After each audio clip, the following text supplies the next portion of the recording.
Salam dəyərli dostlar, xoş gördük sizləri. Mən müəllim Hazırlıq Mərkəzinin Azərbaycan dili ədəbiyyat müəllimi Elton Abışov. Ödənişsiz qruplarda, Telegram qruplarında paylaşdığımız sualların izahı ilə sizi tanış etmək istəyirəm. Mən verilmiş fikirləri nəzərə alıb doğru cavabı müəyyən edin. Müəllim dərs izah edərkən bir ədibin yaradıcılığını həm beyt, həm bəndlə yazılan əsərlərin mövcud olduğunu vurğulayır. O şair povest janrında əsərlər yazıbdır. Şairi daha çox məşhurlaşdıran məhəbbət mövzusunu yazdığı klassik şeirlərdir. Deməli, bu məlumatlar verilib bizə. Həmin məlumatlar əsasında doğru cavabları müəyyən etməliyik.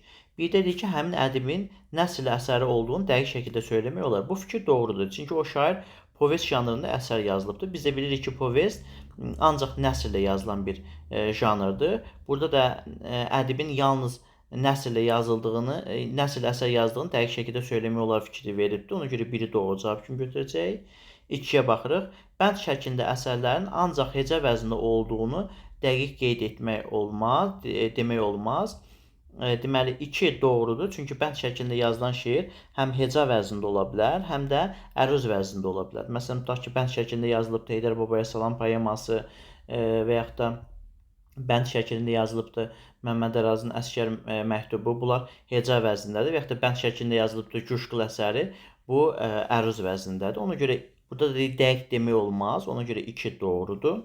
Ədibin əruz vəznində yazdığını əminliklə demək olmaz. 3 yanlışdır. Çünki burada deyir, ədibin yaradıcılığında beyt şəklində yazılan əsərlər var. Biz də bilirik ki, beyt ancaq əruz vəznində yazılan əsərlərə aid olunur. Ona görə 3-ü biz yanlış götürəcəyik. Əruz vəznində yazıldığı, yəni əruz vəznində olan əsərlərini əminliklə deyə bilərik. 4-ə baxırıq. Şeirlərinin mövzusunu nəzərə alıb ədibin qəzəl janrlarında müraciət etdiyini düşünmək olar.